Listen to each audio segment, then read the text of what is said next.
Thank you for joining us again and welcome back to our channel. If you are joining for the first time, we appreciate your time. In this episode, I really want to dive into the recent strategic development happening between the country of Chad and China. The question here is, did Chad actually outsmart France, or have the Chinese been observing the relationship between the country of France and that of the country of Chad? It is important to focus on very important strategic development happening across the continent of Africa, as Africa began to select and choose its partners that offers more strategic benefits. In this episode, I want to look at the reason why Chad's current challenges does not fit with regards to the current relationship that they've had over the years and centuries with the country of France. That's the reason why the president of the country of Chad came out clear to say this. In his statements, President Mahamat Deby explained that the pact no longer met Chad's current security and geopolitical needs. He noted that the agreement had failed to provide substantial military value to the country amid challenges such as terrorist attacks. Over time, this agreement has become outdated, completely outdated. It no longer aligns with the current geopolitical realities, the strategies of our era, or our legitimate expectations for the full expression of our sovereignty. Considering what the president of Chad just said, it is important to note that the relationship between the country of Chad and that of the country of China has been elevated from a mere partnership to a strategic partnership at the moment. What does that mean? It covers a variety of collaboration, infrastructural development, growth, partnership, modernization, a whole lot of very important things. Let me say this. In modern days, things have changed. Partnership doesn't necessarily have to be military equipments or militaries in one's own nation. There are lots of things to be offered. Chad, for example, faced a lot of challenges with regards to strategic development in a number of areas: high unemployment rate, developmental problems, lack of infrastructure. And this country of Chad have looked at the relationship with France that is not working. For hundreds of years, looking at colonialism and looking at the independent period, what has the country benefited? The country has been reviewing its strategic partnership with the country of France, that it doesn't pay off. Looking at a number of very important areas, they are observing what's happening in other countries across the region, and that's not sitting well with regards to the relationship. That's the reason why the president came out clear and mentioned that this partnership does not fit in today's challenges that the country of Chad is facing. The French military presence in Chad is not based on a reciprocal foundation. Chad must no longer accept from others what they don't accept for themselves. This is the sacred principle of reciprocity, the need for correction. It is now crucial for Chad to address the shortcomings in its international relations. But more importantly, if relationship in modern days has to be on that one power is more dominant in the partnership, then that's not going to work. I think African nations are sending strong signals to their geopolitical partners. In this case, looking at the relationship between Chad and the country of France, it was very cozy. Remember when the president of France condemned the coup in Mali, Burkina Faso, Niger, and Guinea, in all of these particular former French colonies. But it went ahead to engage and, to an extent, experts will say, supported the relationship and the transition in Chad. I think that was problematic from the strategic point of view. If you look at that, that alone is not enough. By just showing the political aspect of the strategic partnership, it's not going to work.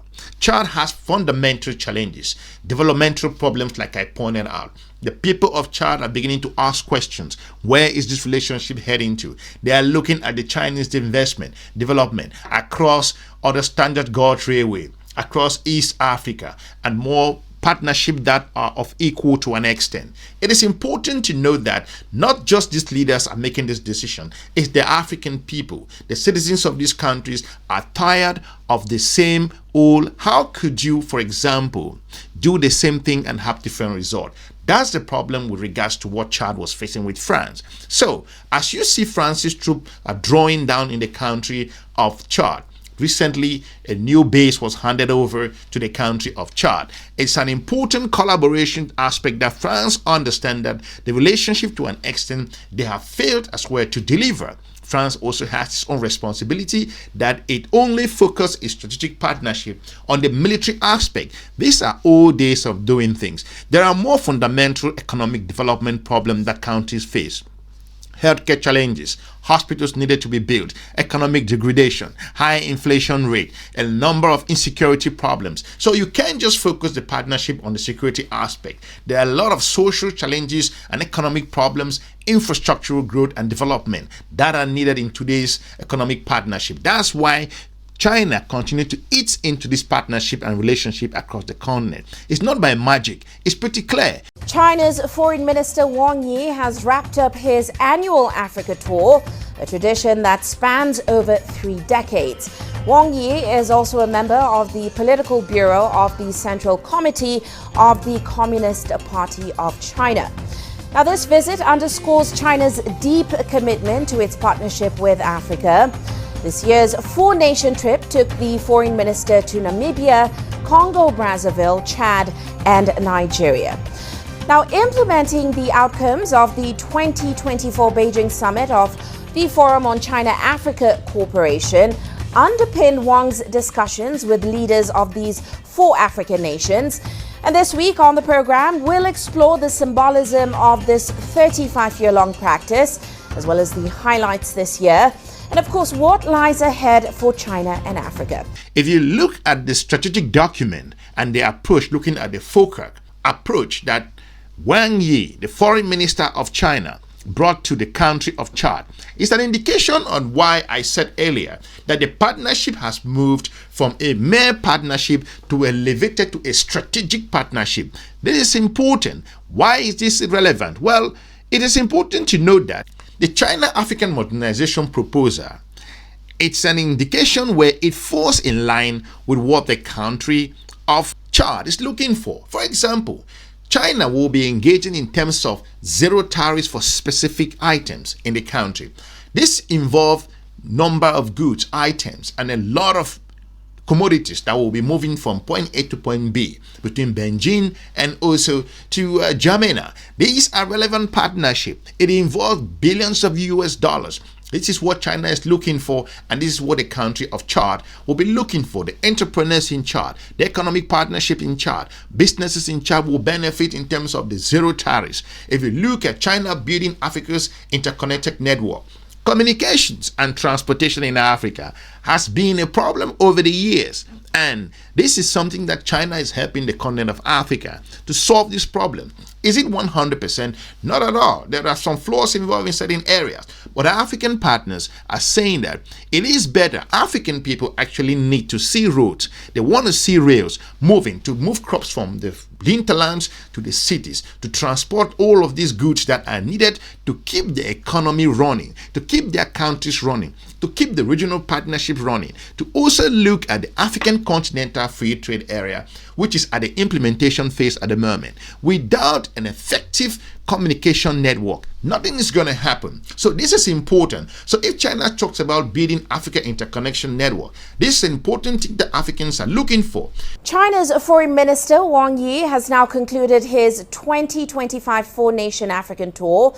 He met with African leaders of the respective countries, and he discussed the implementation of that 10 partnership action plan. Well, CGTN's Robert Nagila has more details on that. As China's Foreign Minister Wang Yi flew into Windhoek to begin his week-long Africa tour, the main item on the agenda was the implementation of the outcomes of the FOCAC summit and the strengthening of China-Africa relations. Wang Yi held talks with outgoing President Nangola Mbumba and President-elect Netumbo Nandi-Ndaitwah before flying out to the Republic of Congo, where he met with President Denis Nguesso and his foreign minister. both sides had reason for optimism. The Republic of Congo is firmly committed to reinforce solidarity with the People's Republic of China under the framework of the Forum on China-Africa Cooperation in order to consolidate and develop the relationship between China and Africa. In accordance with the consensus reached between President Xi Jinping and President Denis Sassou Nguesso, we decided to build a high-level China-Congo community with a shared future, making it a model for the construction of an enduring China-Africa community with a shared future in the new era. In Chad, the Chinese foreign minister met with President Mahamat Deby before winding up his trip with a visit to Nigeria, where he held discussions with President Bola Tinubu. In a statement, Wang Yi said he had held in-depth talks with leaders of the four countries on the implementation of the outcomes of the 2024 China-Africa Forum Summit, which was held in Beijing, and reached a broad consensus. He said China was willing to work with Africa on modernization initiatives proposed by President Xi Jinping, among them zero tariffs on specific items, and to improve investment and trade cooperation. Talking about promote 1,000 projects that benefit people. It goes back to what I was talking about. Benefits, it's an understatement. African nations, they have seen, citizens of different countries across the region, have come across massive projects from dams, airport, rails, and a number of train networks across the continent of Africa. The Chinese have developed and also implemented. They have cut the ribbon. This is what the African needs. If you go to a country and engage them talking about this particular partnership and putting such proposals, then it's a clear win-win aspect with regards to comparison to other colonial partners who, to an extent, never delivered, focus their intention on a number of areas. Talking about improved investment and trade collaboration mechanism. That's what I talked about, that the partnership has moved from a mere partnership to a strategic area where everything is on the table. The collaboration now moves from point A to point 10, and this is what these countries need. So it's not rocket science on why China is eating into this market. So if we keep talking about China in the continent of Africa and we are not diving into these specific things that the continent needs, then we are doing disservice to ourselves as analysts to look at the real problems that are affecting the regions and why China continues to eat into this market. In London via Zoom, we're joined by Hannah Ryder. She is the CEO of Development Reimagined. Thank you for joining our discussion today. Well, I'd just like to start off with you, Hannah, because, of course, China's Foreign Minister Wang Yi, he just concluded his annual Africa tour. What's your take on why China consistently places Africa at the top of its diplomatic calendar? Well, I think we've seen, even from the last Forum on China-Africa Cooperation, which happened in September last year, that Africa is central to Chinese foreign policy and has become more so over time. Even just the creation of the Forum on China-Africa Cooperation back in 2000 has basically set the bar for how China also works with other regions and also cooperates with others. So I think Africa is not just, a place over there where not much happens. China understands that this is a continent where there is potential, there's a lot of growth, there's a lot of activity, and it's really worth engaging with, and for lots of different reasons. Again, not just political, but also economic. And I think this is when you look at the outcomes of Wang Yi's visit and what African countries were trying to get from it, the economic is a fundamental part of it. So to an extent, the reason why the president of Chad came out clear and communicated to its longtime colonial partner that we are not going to sit on this relationship. It was not rocket science. They have sat behind, re-strategized themselves. Look at the collaboration that France does not offer anything new. It does not deliver what we expected over the past centuries. Why don't we try something new? We have to go ahead and look at new partners. That's the reason why the president of Chad have looked behind and said, this is not going to work, this is not going anywhere, I want something new.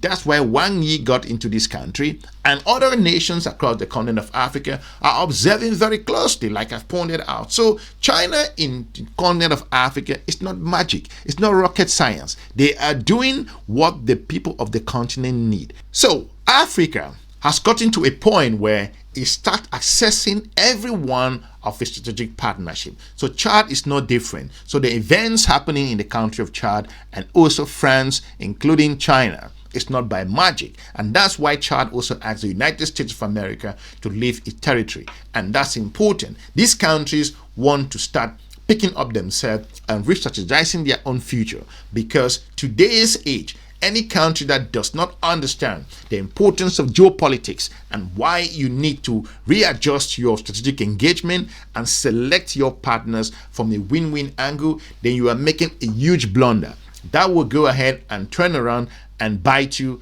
again. I want to thank you for watching. Let me know what you think in regards to why Chad made that strategic move to engage the country of China, if China offers Chad an alternative from what the country of France has offered Chad in the past couple of years. I am looking forward to meeting you soon in our next episode. Have a good day. Bye-bye.